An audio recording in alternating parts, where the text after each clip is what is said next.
Good evening. Good evening. There we go. I am delighted to welcome you to the 2022 MillbrookEngage Chapel Talk.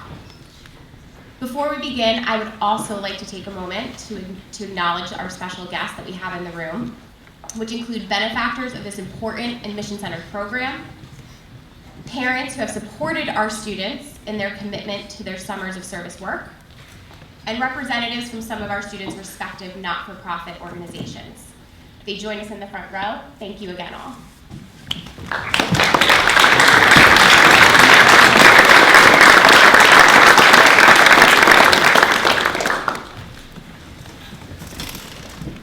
As the Rev noted, we are privileged to have Herb Schultz, class of 1963, and his wife Cynthia join us this evening. Herb founded and funded the initial offering of the MillbrookEngage program, coming to us with an idea of how Millbrook School students could gain real-world experience while offering their time and skills to not-for-profit organizations. 7 years later, Millbrook School's service-centric summer internship program is thriving and has been successful by every measure, serving not-for-profits in various communities. It has more than doubled in student participation over the last 2 years, yes, even amidst the pandemic, and it grew once again in 2022, with 15 students serving various not-for-profit organizations against 5 states. At 19% of Millbrook School's class of 2023, this is the largest group of students to participate in the program since its inception. We are also proud to have welcomed our first international students into the program this year. Service is quite literally the core of our school values: respect, integrity, service, stewardship, and curiosity. Service is at the very heart of who we are. It ties together students both past and present. And I believe that the success of this program is in large part because of our students. Because of those of you in this room that have internalized our core value of service and continue seeking out ways to spend your time, and in the case of MillbrookEngage, your summers, serving others. The MillbrookEngage program allows students to live our school's motto of non sibi sed cunctus, not for oneself, but for all. And this past summer, these students, alongside me on stage, certainly left their respective organizations better than they found them, while also learning about themselves and the not-for-profit interests that they supported. I am really excited for you to hear from this awesome group, and they have a lot to share. So without further delay, we're going to jump into our program, and tonight's chapel talk will run in a panel format, so please hold any applause until the end. So this first question is for everyone. Please share the following information with the audience: your name, the organization that you served, the location of that organization, its mission, and how you supported. Hi, my name is Rogan Fauci, and this past summer I worked at Hassenfeld Children's Hospital at NYU Langone in New York City. I worked specifically in the Child Life Department, whose goal is to bring a sense of normalcy to kids in long-term inpatient care. I supported the facility by working in art and music therapy and doing groups of kids. Hey everybody, my name is Theo Wilton, if you don't know me. This past summer I worked at CCTV Media for Center Democracy in beautiful Burlington, Vermont. Their mission is to increase access to democracy for everybody through media, specifically video. And I did all kinds of work there this summer. I did video editing, camera work, and interviewed community members. Hi, my name is Nola Greenberg. Over the summer, I worked at a nonprofit called Chinatown Soup, located in Chinatown of New York City.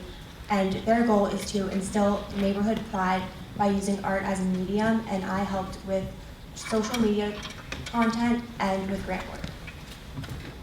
Hi everyone, my name is Margo Levine. This summer I worked with the American Foundation for Suicide Prevention out of Hartford, Connecticut, with their Connecticut chapter. Their mission is to break the stigma and create suicide awareness, and I did social media posts along with finding donors for the walks. I'm Ryan Pink, and this summer I worked with Athletes vs. Crimes and Colitis, which is focused on helping kids realize their athletic potential despite living with a chronic illness. And I helped them by organizing their first ever golf outing and helping with their social media page. Hi, I'm Johnny Ricolino. I worked at Edge Athletics, which is stationed at Our Lady of Lourdes High School in Poughkeepsie, New York, where I was a camp counselor. Hello, my name is Forrest Schmidt. This past summer I worked at the Berkshire Immigrant Center in Pittsfield, Massachusetts. And my organization works to help connect immigrants in my local community with legal assistance, as well as connecting them to other resources.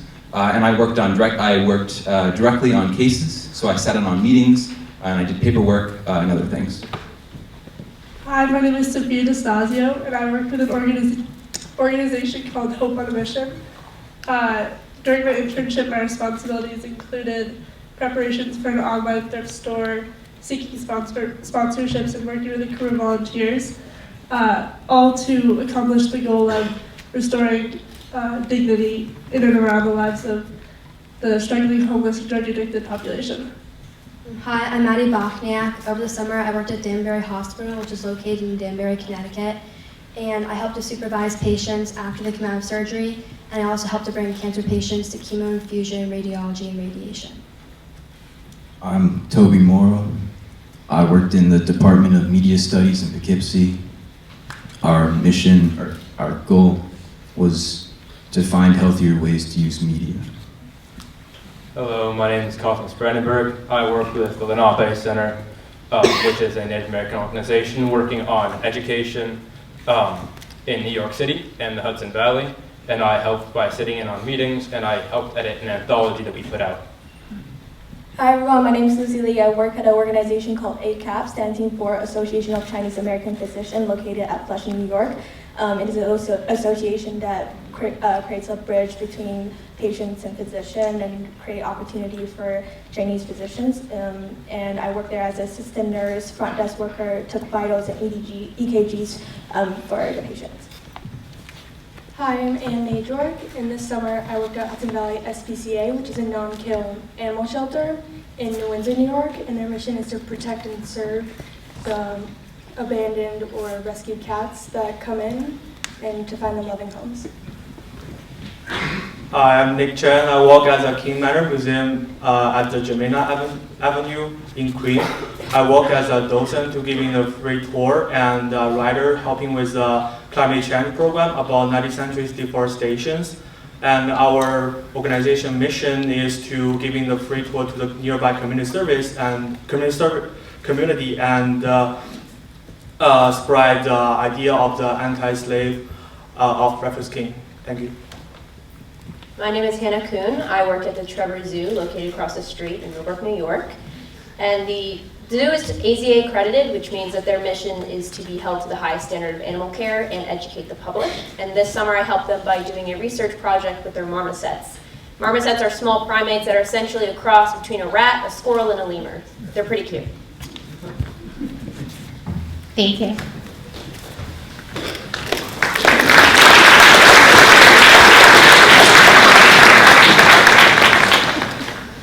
All right, Theo, Cosmos, and Toby, this question is for you. Tell us, why do you participate in service, and has your opinion of service changed at all as a result of your MillbrookEngage experience? Okay, well, I know I always participate in service here because it's a good way to give back to the community. And one of the most important things I learned about it over the summer at this internship was that oftentimes service can be a thankless job, but it's important to keep in mind the people you're helping throughout the day, to keep working hard so you can serve those people the best you can. I think the most important thing that I've learned is just how incredible having decades of experience can be. I work with a lot of people much older than me who have been doing this for decades, and I really appreciated their insight, and I hope they pass some of that down to me. My opinion of service hasn't exactly changed. I do have a new appreciation of service. Johnny, Rogan, Lucy, Forrest, Ryan, and Anne. Why is there a need for your service organization, and what does your organization do to help serve this need? There's a need for my organization because many kids need a role model over the summer to look up to when they're generally less productive. So the way we do that is by serving the youth through sports camps. There's a need for my organization because we help provide a sense of normalcy for kids who wouldn't find it elsewhere. Sometimes simple things like doing music groups or art groups with kids can be a lifesaver and bring a lot of joy to the family when there wouldn't be that elsewhere. There's a need for my organization because a lot of physicians find a hard time to build their clinics, and for patients, they have a hard time to have accessible healthcare, and our organization prepares physicians to be successful at opening their clinic by giving them a mock interview, creating science fairs, so then they have a chance to kind of spread their, kind of advertise for their clinic. So my organization works directly with immigrants, and we provide much needed legal access to them. But something we also do is work directly with refugees and help with resettlement. So that's a great thing. My organization helps kids who are living with a chronic illness by providing mentorship programs and scholarships to help them feel less isolated, bring them together as a community. My organization is important because they help find homes to animals who either don't have the chance to have homes and are born feral or are rescued because they were abandoned by their families, especially during COVID. And it's really important for all these abandoned animals to be able to find a home because in the recent years it's been a growing problem where they'll end up being killed. So our shelter helps provide them a sanctuary. Okay. Margo, Forrest, and Nola. What do you perceive is the underlying issue that is causing the need, and why does it exist? The underlying issue for my organization is the lack of awareness for suicide. Mental health is something that's really important to the foundation, and the foundation's done a really good job of giving out resources for kids, adults, anyone who needs it. So something that my organization does is provides aid to immigrants. And immigrants often don't have access to things like lawyers, translators, due to like monetary or financial reasons. So that's something that we give directly to them. Additionally, the majority of immigrants who are considered illegal are often immigrants who enter the country legally on a work visa, but then either don't have the resources to apply again, or don't understand how to, or don't understand that they need to. And that's something that we try to prevent from happening. I mean, ever since after COVID, there was a lack of community within New York and especially within Chinatown. And so Chinatown Soup saw art as a perfect way to use a medium and to bring people together and into one space. Lucy, Maddie, Cosmos, and Theo. What can you do with the knowledge that you gained from your MillbrookEngage experience to promote change? From working at the organization, I learned that there are a lot of people who don't have the healthcare that they really want to. So as an international student, I know it's really hard to get the best healthcare that you can get. So I am trying to promote change in an affinity group and talk to international students to talk about how we can make the healthcare more accessible to them. After speaking with many patients, I noticed that many of them mentioned that they felt their voices were not heard. So I want to better the communication between patients and the hospital and make sure that not only are their voices heard, but also understood and valued. I got a much better appreciation for how long and how much work goes into making even a small amount of like countrywide or even citywide change.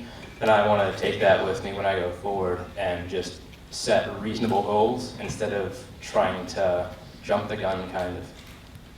Yeah, I think I gained a lot of skills this summer, but the most important one I'm taking away with me is the ability to go up to people on the street and ask them questions or interview them.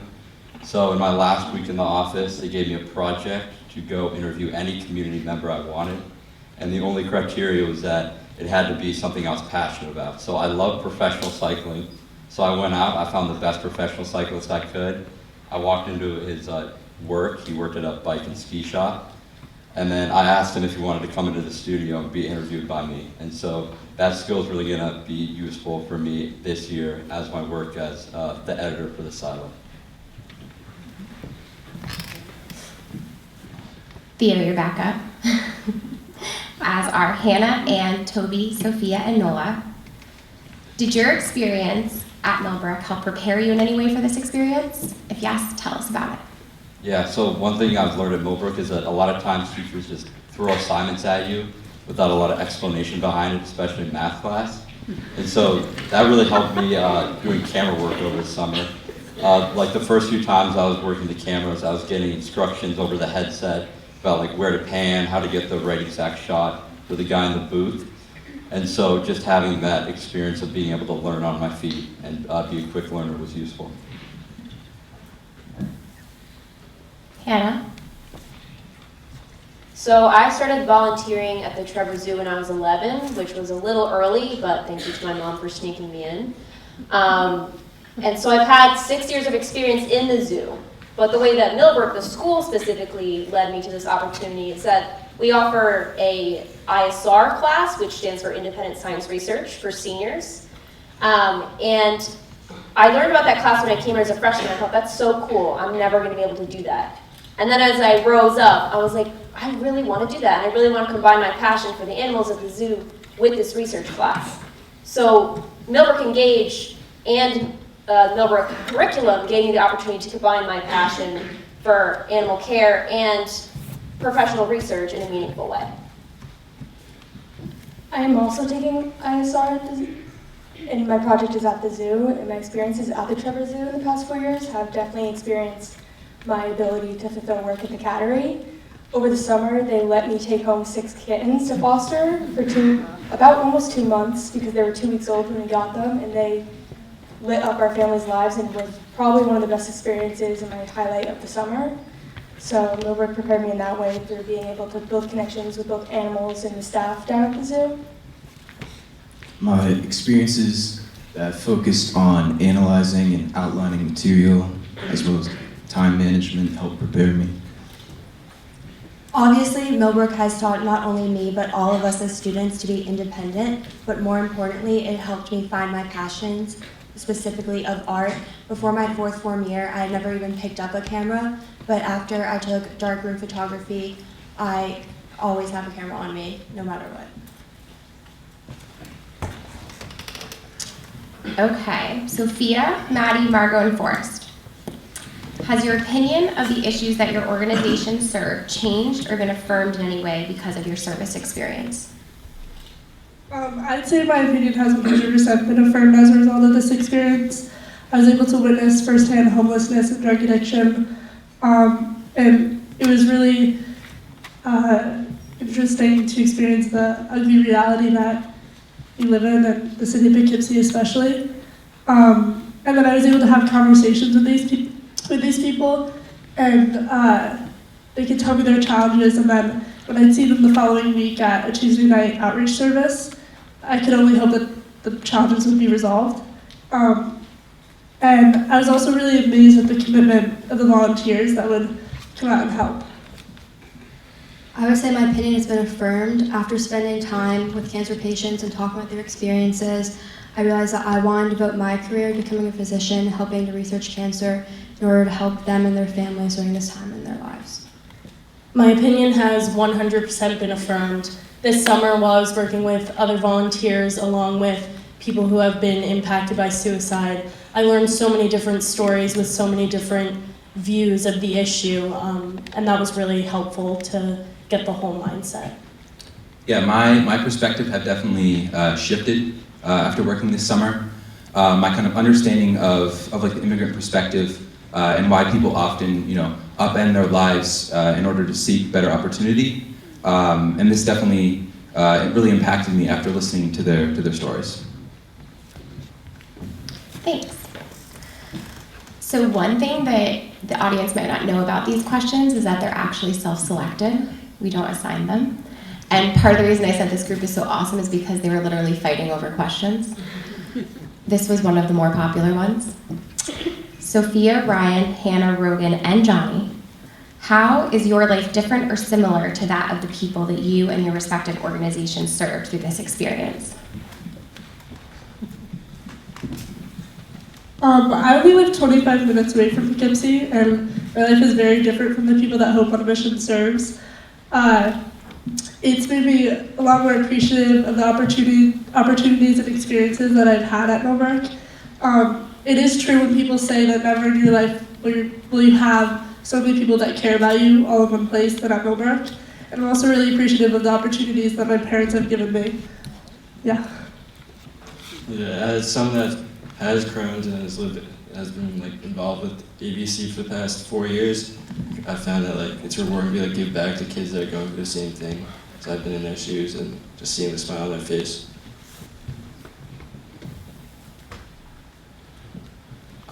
So actually, I was treated for leukemia at the facility that I worked at, which for those of you who don't know is a form of blood cancer. And so going back there, I understood what most of the kids were going through there, and I think I was able to basically provide a new perspective for the organization. But I would definitely say I can empathize on a different level with the people that I worked with. So I went in thinking I was going to work with animals, but it was more like moving to a new office with the judgy coworkers. Because primates are so similar to us, we are primates as well. I had to learn to recognize their off days, frequent mood swings, when they weren't really agreeing with me, when they wanted me to do something. They're really good at manipulating me. I thought I was good at manipulating them. That wasn't the case. So it was very similar in the way that we build human connections. I had to earn the trust of the animals. I was definitely similar to people I started in my organization because I've been going to sports camps my whole life. And I remember the impact counselors had on me when I was a camper. So it was really special to give back to the kids and give them the same great experience I had. Okay. Anne, Hannah, Sophia, Nola, and Nick. What challenges do your respective organizations face in living by their missions and achieving their goals? So my organization faces the constant problem of people calling because there's always a stray cat, stray dog on the street. And especially during COVID, people have been leaving their animals and abandoning them, which is illegal in New York State. And with all these calls coming in, we're not able to house everyone, so we have to turn them away, which is really heartbreaking because we want to be able to provide shelter to everyone because of the euthanization at pounds. So I was able to help my organization do this by talking to potential clients who would want to adopt cats and be able to find homes for the kittens. So the Trevor Zoo is the smallest AZA accredited zoo in the nation, AZA standing for Association of Zoos and Aquariums. So we face the challenge of staying relevant in the AZA community while we're going up against or collaborating with much larger zoos than us. But what we're seeing is a shift in the perspective of having high school students within a zoo atmosphere. For example, when I was attending the AZA conference this summer, we had multiple representatives from bigger zoos come and ask us how we run our educational programs, and they were really impressed with how we have high school students here. Because, you know, as a smaller zoo, we can't exactly have lions and tigers and bears. It would be fun, but we would have a few accidents. And so it was really fascinating and heartwarming to see that we are getting on people's radars at bigger zoos because they want to start programs similar to ours where they incorporate help from undergraduate or younger students like us. So that was really good to see. The main challenge that Hope on a Mission faces is just that we don't have enough support. While we have a lot of support in like the Tuesday and Saturday outreach days, we don't have enough funds, and that can be something you need when you're helping people. And then there's just a general lack of awareness, and then a sense of ignorance just to how large the problem is. And particularly in my leadership, or my organization, there was a lack of leadership. To do something like Hope on a Mission, you need to have something that's inspiring and then also have good organization skills. And if you don't, then your problem can't be solved and you're just sitting there with an idea. Nola and then Nick. So a huge challenge that Chinatown Soup faced was funding and staffing, which goes hand in hand with each other. We had a great community within us, but since we were so small, it was really hard to find other people and other ways we could fund ourselves. And so I helped by applying for fiscal grants, which really put into perspective of how hard it is to run a nonprofit organization. The challenge the King Manor Museum faces is that there's not enough visitors to come to the museum every day because our tour language is limited, as well as our audio guide language. We only provide the English and the Spanish. And I help with my museum to record the Chinese audio guide and also providing the Mandarin tour to the public.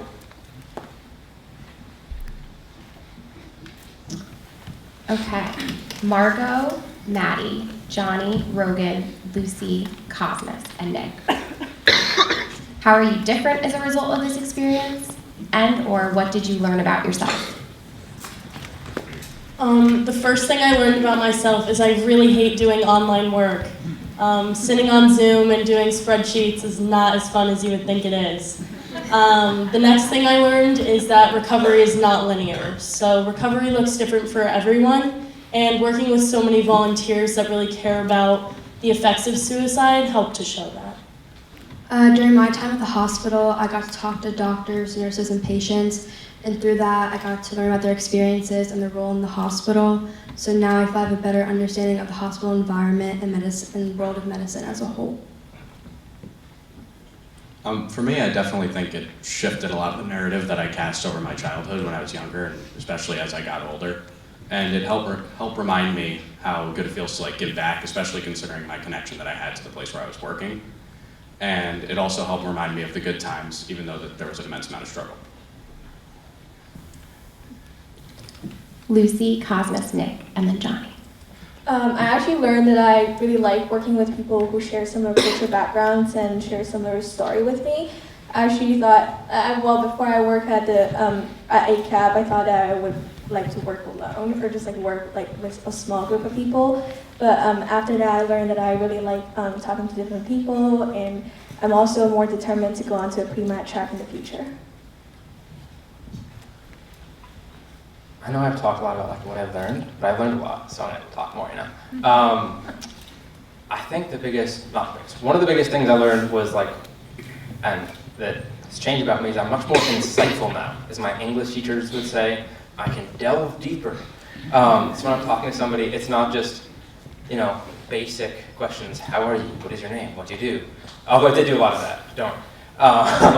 So yeah, I think the biggest thing is just when I have a conversation with somebody now, I'm able to really get to know them rather than more get to know them, what they look like and what their name is on a superficial level. I actually learned myself is that I'm really patient with children. In the tour, there's tons of children will asking different questions. For example, what's this spoon made of? Or what years is the clock produced? I'm really patient to talking with them and answering their question, and also give them some little gifts to attract them to pay attention to my tour. Good job, Nick. All right, Johnny. So I learned how good I was with working with kids and how much I liked it. I wasn't supposed to be a counselor originally. I was just kind of supposed to be the assistant to the director of the camp, but due to shortage of counselors, I ended up working with the youngest group, ages 5 through 9. And it was great, I loved doing it, and it was a great experience, so I learned about myself.